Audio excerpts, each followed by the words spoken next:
Charlotte's Web, Chapter 8. A Talk at Home.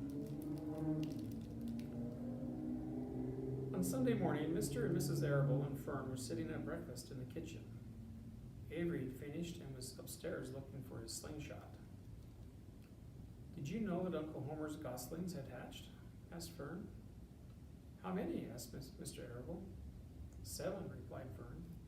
"There were 8 eggs, but 1 egg didn't hatch, and the goose told Templeton she didn't want it anymore, so he took it away." "The goose did what?" asked Mrs. Arable, gazing at her daughter with a queer, worried look. "Told Templeton she didn't want the egg anymore," repeated Fern. "Who is Templeton?" asked Mrs. Arable. "He's the rat," replied Fern. "None of us like him much." "Who's us?" asked Mr. Arable. "Oh, everybody in the barn cellar. Wilbur, and the sheep, and the lambs, and the goose, and the gander, and the goslings, and Charlotte, and me." "Charlotte," said Mrs. Arable. "Who's Charlotte?" "She's Wilbur's best friend. She's terribly clever." "What does she look like?" asked Mrs. Arable. "Well, said Fern thoughtfully, "she has 8 legs. All spiders do, I guess." "Charlotte is a spider?" asked Fern's mother. Fern nodded. "A big gray one. She has a web across the top of Wilbur's doorway. She catches flies and sucks their blood. Wilbur adores her." "Does he really?" said Mrs. Arable rather vaguely. She was staring at Fern with a worried expression on her face. "Oh, yes, Wilbur adores Charlotte," said Fern. "Do you know what Charlotte said when the goslings hatched?" "I haven't the faintest idea," said Mr. Arable. "Tell us." "Well, when the first gosling stuck its little head out from under the goose, I was sitting on my stool in the corner, and Charlotte was on her web.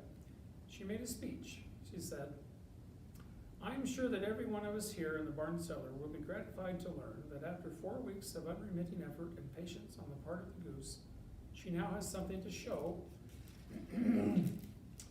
for it.' Don't you think that was a pleasant thing for her to say?" "Yes, I do," said Mrs. Arable. "And now, Fern, it's time to get ready for Sunday school. Tell Avery to get ready. And this afternoon you can tell me more about what goes on in Uncle Homer's barn. Aren't you spending quite a lot of time there? You go there almost every afternoon, don't you?" "I like it there," replied Fern. She wiped her mouth and ran upstairs. After she had left the room, Mrs. Arable spoke in a low voice to her husband. "I worry about Fern," she said. "Did you hear the way she rambled on about the animals, pretending that they talked?" Mr. Arable chuckled. "Maybe they do talk," he said. "I've sometimes wondered. At any rate, don't worry about Fern. She's got a lively imagination. Kids think they hear all sorts of things." "Just the same, I do worry about her," replied Mrs. Arable. "I think I shall ask Mr. Dorian about her the next time I see him. He loves Fern almost as much as we do.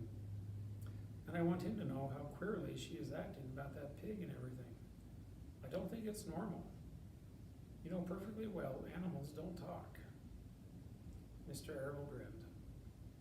"Maybe our ears aren't as sharp as Fern's," he said.